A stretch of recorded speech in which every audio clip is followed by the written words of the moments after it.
નમસ્કાર વિદ્યાર્થી મિત્રો, એનવીકે સ્ટડી ઝોન યુટ્યુબ ચેનલમાં આપ સર્વેનું હાર્દિક સ્વાગત છે।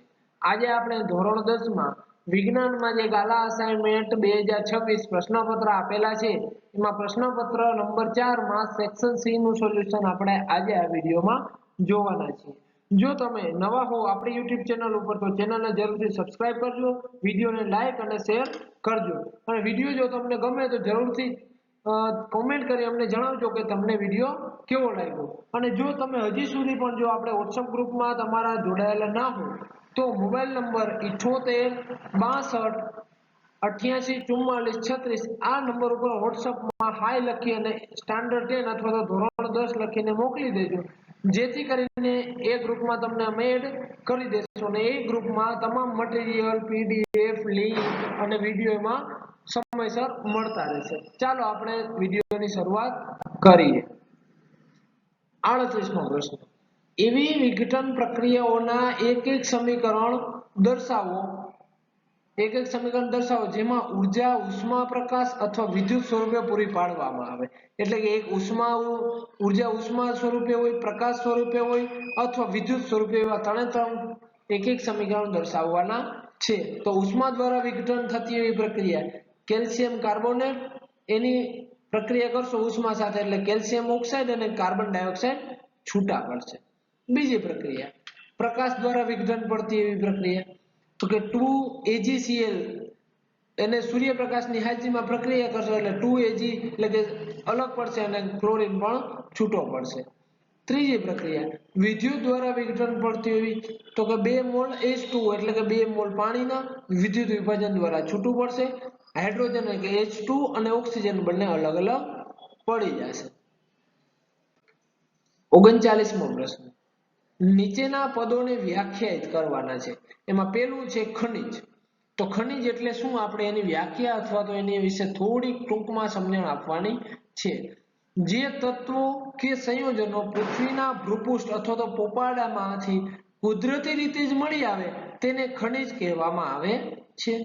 બીજું કાચી ધાતુ કોને કહેવામાં આવે તો કે જે ખનિજમાં સારા પ્રમાણમાં નિશ્ચિત ધાતુ હોય, કોઈ પણ હોય એમાં અમુક ટકાવારી કોઈ પણ ધાતુ આવેલી હોય અને તે ધાતુનું સરળતાથી નિષ્કર્ષણ એટલે કે એને જુદી તારવી શકાતા હોય તે ખનિજને કાચી ધાતુ એટલે કે એનું બીજું નામ છે અયસ્ક કહે છે। ત્રીજું ગેંગનો સામાન્ય સમજ આપવાની છે તો પૃથ્વીના પોપાડામાંથી મળતી કાચી ધાતુમાં તત્વ એકલું હોતું નથી, પરંતુ તેમાં વધુ માત્રામાં માટી, રેતી તથા અનિચ્છનીય જેવા આપણે ઈચ્છતા ના હોય એવા પદાર્થો પણ અશુદ્ધિ સ્વરૂપે હોય છે। આવી અશુદ્ધિને ગેંગ કહે છે। 40મો પ્રશ્ન, સક્રિયતા શ્રેણીની મધ્યમાં એટલે કે કોઈ પણ એની સક્રિયતા મધ્ય હોય, બહુ વધારે પણ ન હોય અને ઓછી પણ ન હોય એવી મધ્યમાં રહેલી ધાતુનું નિષ્કર્ષણ કેવી રીતે કરવું અને કેવી રીતે થઈ શકે એની પદ્ધતિ કઈ એના વિશે આપણે સમજાવવાનું છે। તો જુઓ, સક્રિયતા શ્રેણીની મધ્યમાં રહેલી ધાતુઓ જેવી કે લોખંડ, ઝીંક, સીસુ, કોપર વગેરેમાં મધ્યમ પ્રતિક્રિયાત્મક એટલે કે એની સક્રિયતા મીડિયમ છે, સાવ ઓછી પણ નથી અને બહુ વધારે પણ નથી। તો આ ધાતુ સામાન્ય રીતે કુદરતમાં સલ્ફાઇડ અથવા કાર્બોનેટ સ્વરૂપે મળે છે। એ તો કે અથવા એટલે કે સલ્ફાઇડ એમાં મિશ્ર હોય છે અથવા તો કાર્બન મિશ્ર હોય છે। આ ધાતુને તેના સલ્ફાઇડ અથવા કાર્બોનેટમાંથી મેળવવા કરતા તેના ઓક્સાઇડમાં મેળવી વધુ સરળ હોય છે। તેથી રિડક્શન કરતા પહેલા સલ્ફાઇડ કે કાર્બોનેટ સ્વરૂપે રહેલ ધાતુને ઓક્સાઇડ સ્વરૂપે ફેરવી જરૂરી છે। એટલે કે પહેલા એને ઓક્સાઇડ સ્વરૂપે ફેરવવાની, ત્યારબાદ સલ્ફાઇડ યુક્ત કાચી ધાતુને વધુ માત્રામાં હવાની હાજરીમાં સખત ગરમ કરતા તે ધાતુ ઓક્સાઇડમાં ફેરવાય છે અને આ જ પદ્ધતિને ભુંજન કહે છે। હવે બીજું જોઈએ તો બીજું શું હતું તો કે સલ્ફાઇડ સિવાયની કાર્બોનેટ યુક્ત હતી। તો કે કાર્બોનેટ યુક્ત કાચી ધાતુને મર્યાદિત માત્રામાં એટલે કે જોઈતી હોય એટલી જ માત્રામાં હવાની હાજરીમાં સખત ગરમ કરતા, બહુ વધારે પ્રમાણમાં ગરમ કરતા ધાતુ ઓક્સાઇડમાં ફેરવાય છે અને આ જ પદ્ધતિને કેલ્સિનેશન કહે છે। દાખલા તરીકે ઝીંકની અયસ્ક માટે ભુંજન અને કેલ્સિનેશનની પ્રક્રિયાઓ નીચે મુજબ દર્શાવી શકાય છે। સખત ગરમ કરતા તે ધાતુ ઓક્સાઇડમાં ફેરવાય, આ બધાને કેલ્સિનેશન, આ આપણે આગળ જ આવી ગયો છે મુદ્દો, બરોબર છે। હવે આગળ જોઈએ, હવે એની પ્રક્રિયા, ભુંજનની પ્રક્રિયા। ઝીંક સલ્ફાઇડ 2 મોલ, આ તો ખાલી સંતુલિત કરવા માટે મિત્રો આપેલા હોય, એટલે ઝીંક સલ્ફાઇડ એનું ઓક્સિજન હારે પ્રક્રિયા કરવાની, એટલે કે મળશે શું, ઝીંક ઓક્સાઇડ, એટલે ઝીંકનો ઓક્સાઇડ મળશે અને સલ્ફર ડાયોક્સાઇડ છૂટો પડી જશે. એવી જ રીતે કેલ્સિનેશનની, ઝીંક કાર્બોનેટ ઉષ્મા એટલે કે ગરમ કરવાની, તો એમાં મળશે શું, તો કે ઝીંક ઓક્સાઇડ અને કાર્બન ડાયોક્સાઇડ છૂટો પડશે. હવે શું કરવાનું, તો કે આ ધાતુ ઓક્સાઇડનું કાર્બન એટલે કે કોક વડેનું રિડક્શન કરતા ધાતુ મળી જશે. એટલે કે જો આપણે ઝીંક ઓક્સાઇડ અહીંયા મળ્યો છે ને અહીંયા મળ્યો છે, તો એને લેવાનું ઝીંક ઓક્સાઇડ, એનું કાર્બન હારે શું કરવાનું, રિડક્શન, એટલે કાર્બન હારે રિડક્શન કરશો એટલે શું થશે, કાર્બન મોનોક્સાઇડ, એક ઓક્સાઇડ હોય એને મોનોક્સાઇડ કહેવાય, બે ઓક્સાઇડ હોય તો કાર્બન ડાયોક્સાઇડ કહેવાય. એટલે કે ઝીંક છૂટો પડશે ને કાર્બન મોનોક્સાઇડ બહાર નીકળી જશે. હવે આપણે તો કે રિડક્શન કરતા તરીકે કાર્બન એટલે કે કોક સિવાય ઘણી વખત વધુ સક્રિય ધાતુ જેવી કે સોડિયમ, કેલ્શિયમ, એલ્યુમિનિયમ પણ વપરાય છે. તે નીચે સક્રિયતા ધરાવતી ધાતુઓને તેમના સંયોજનમાંથી વિસ્થાપિત કરે છે, એટલે અહીંયાથી કાઢી મૂકે છે. દાખલા તરીકે મેંગેનીઝ ડાયોક્સાઇડને એલ્યુમિનિયમના ભૂકા સાથે ગરમ કરવામાં આવે ત્યારે નીચે પ્રમાણે પ્રક્રિયા થશે. આ રહી ગઈ પ્રક્રિયા, 3 મોલ મેંગેનીઝ ડાયોક્સાઇડ અથવા તો મેંગેનીઝ ઓક્સાઇડ વત્તા 4 મોલ એલ્યુમિનિયમ, એની પ્રક્રિયા થશે એટલે 3 મોલ મેંગેનીઝ મળશે, એલ્યુમિનિયમ ઓક્સાઇડ છૂટો પડશે અને એની સાથે સાથે ઉષ્મા પણ છૂટી પડશે. ચાલો એના પછી જોઈએ 41મો પ્રશ્ન, ચેતાકોષની સંરચના દર્શાવતી આકૃતિ દોરો અને તેનું કાર્ય વર્ણવવાનું છે. એટલે પહેલા આકૃતિ દોરવાની ચેતાકોષની. આપણે જો મિત્રો આ ચેતાકોષની આકૃતિ પરફેક્ટ આવી જ ના આવડે તો કાંઈ નહીં, પણ મોટી મોટી તમારે પેન્સિલથી પરીક્ષામાં આવી આકૃતિ દોરવાનો પ્રયત્ન જરૂર કરવાનો છે. આકૃતિ નહીં દોરો તો તમારો 1 માર્ક તો એ જ જતો રહેશે. તો એમાં નામ નિર્દેશ પણ કરવાના, વચ્ચો એને કોષ કેન્દ્ર કહેવાય, સૌથી ઉપર જે આવેગ મેળવે એને શિખાતંતુ કહેવાય, અને આ છે કોષકાય, અને વચ્ચે હોય અક્ષતંતુ અને સૌથી છેલ્લે ચેતાતંતુ. હવે એનું કાર્ય જણાવવાનું, શરીરમાં ઉર્મી વેગ ચેતાકોષ, ચેતાતંતુ અને ચેતાપાગમ દ્વારા વહન પામે છે. હવે આપણે ચેતાકોષોનું કાર્ય જોઈએ.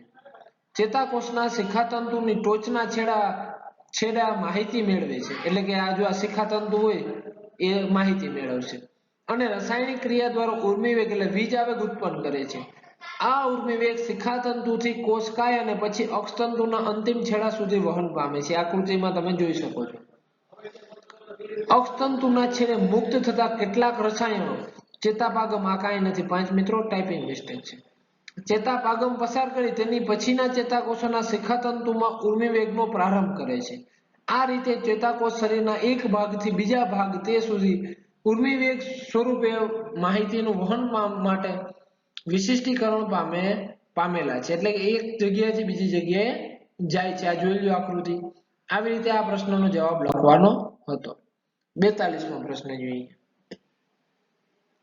ગર્ભધારણ અટકાવવા માટેની 3 પદ્ધતિઓનું ટૂંકમાં વર્ણન કરવાનું. એટલે પહેલા તો આપણે 3 પદ્ધતિ લખવાની ને એનું ત્રણ વિશે થોડી માહિતી આપવાની છે.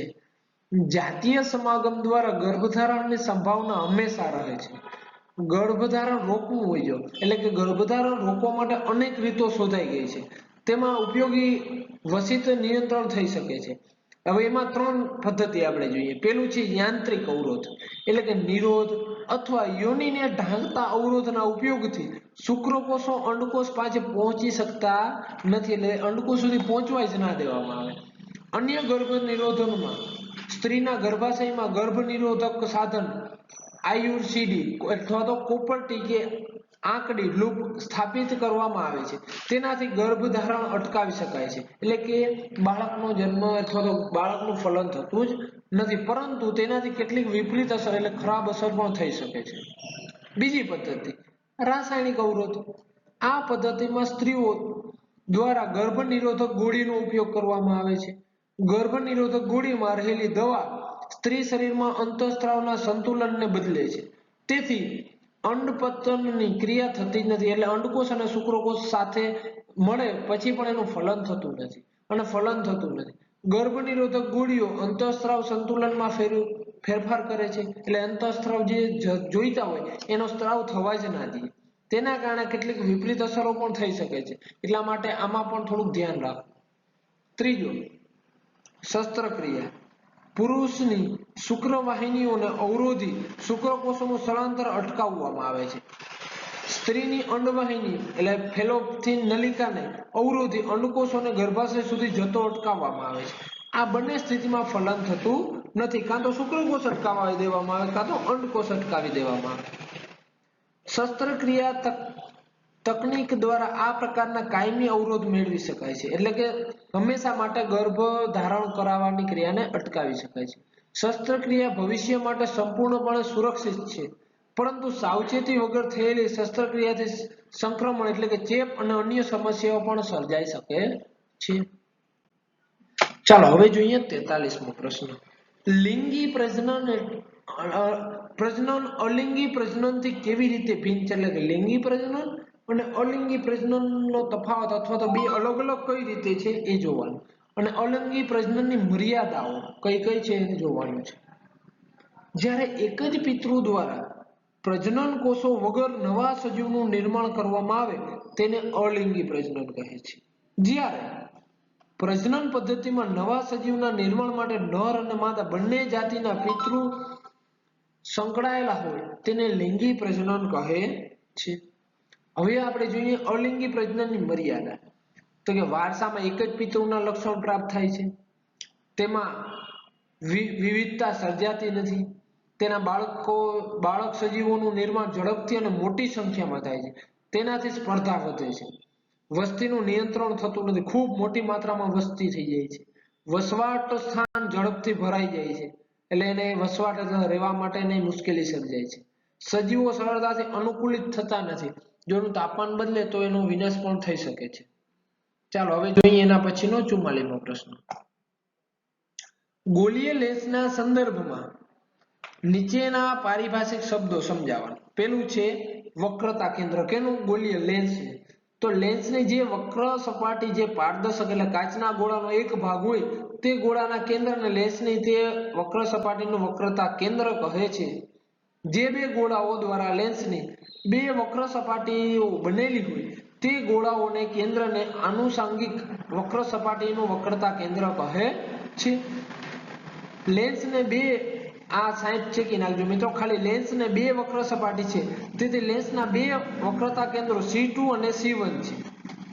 લેન્સની પ્રથમ સપાટી 1 નું વક્રતા કેન્દ્ર C1 અને બીજીનું C2. બીજો શબ્દ છે મુખ્ય કેન્દ્ર. તો લેન્સની બંને બાજુએ એક એમ કુલ બે મુખ્ય કેન્દ્રો આવેલા હોય છે, જેને FA અથવા F1 અને F2 કહે છે. A ની જગ્યાએ 1 કરજો મિત્રો. ત્રીજું કેન્દ્ર લંબાઈ. લેન્સના પ્રકાશીય કેન્દ્ર એટલે કે O અને મુખ્ય કેન્દ્ર વચ્ચેના અંતરને લેન્સની કેન્દ્ર લંબાઈ કહે છે. તેને સ્મોલ f વડે દર્શાવાય છે. લેન્સની કેન્દ્ર લંબાઈ F1 અને F2 હોય છે. બંને બાજુ હોય છે. હવે જોઈએ આપણે 45મો પ્રશ્ન. મહેશ બહિર્ગોળ અરીસા દ્વારા રચાતા પ્રતિબિંબનો અભ્યાસ કરવા અરીસા સામે 30 સેન્ટીમીટર દૂર સળગતી મીણબત્તી મૂકે છે. એટલે કે એનું વસ્તુ અંતર કેટલું થાય? 30 u. પણ કઈ બાજુ છે? ડાબી બાજુ હોવાથી એને માઇનસ લેશું આપણે. જો u બરાબર -30 સેન્ટીમીટર. હવે આ અરીસાની બહિર્ગોળ હોવાથી એની કેન્દ્ર લંબાઈ 15 સેમી, પણ કેવી? પ્લસ, એટલે આ પ્લસ 15 સેમી.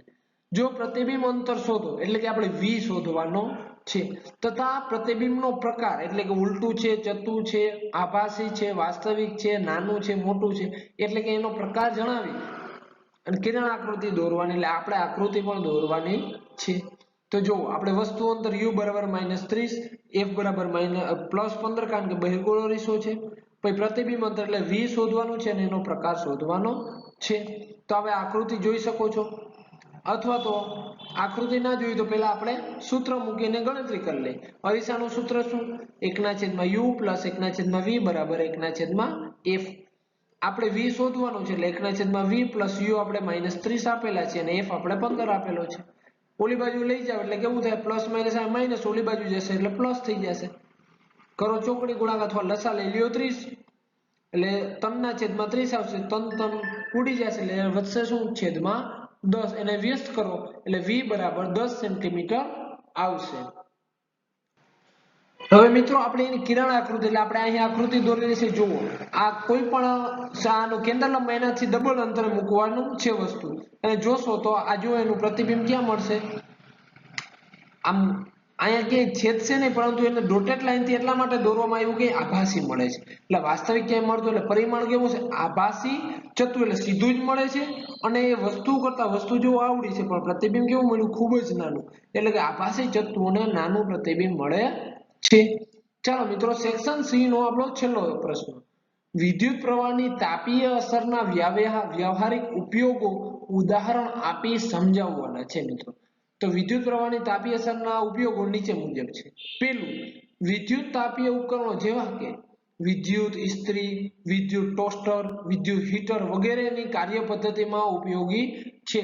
કારણ કે હવે એને સમજાવવા માટે મિત્રો તમે તમારી રીતે વધારે પણ લખી શકો છો આની અંદર.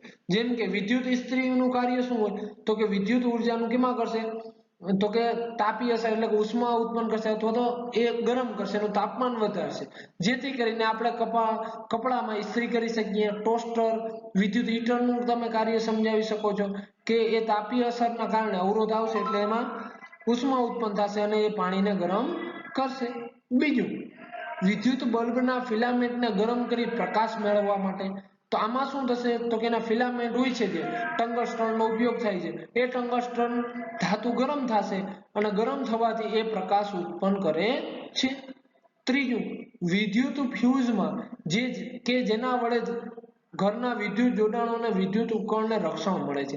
એટલે કે વિદ્યુત ફ્યુઝમાં પણ તે તાપીય અસરનો જ ઉપયોગ થાય છે. કારણ કે ફ્યુઝમાં જે ધાતુ રાખેલી હોય છે ખૂબ જ નબળી હોય છે, એટલે કે ખૂબ એનું ગલનબિંદુ ઉત્કલન બિંદુ ઓછું હોય છે, જેથી કરીને થોડોક પણ વિદ્યુત પ્રવાહ વધી જશે તો એ તાર હોય ધાતુનો, એ પીગળી જશે અને ત્યાંથી વિદ્યુત પ્રવાહ આગળ જતો અટકાવશે.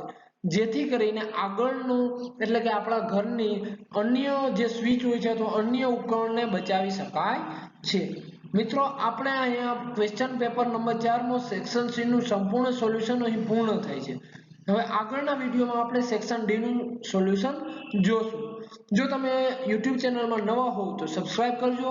જો વિડીયો જોઈ અને તમને એમ લાગે કે કોઈને ઉપયોગી થાય એમ હોય તો જરૂરથી શેર કરજો તમારા મિત્ર જોડે.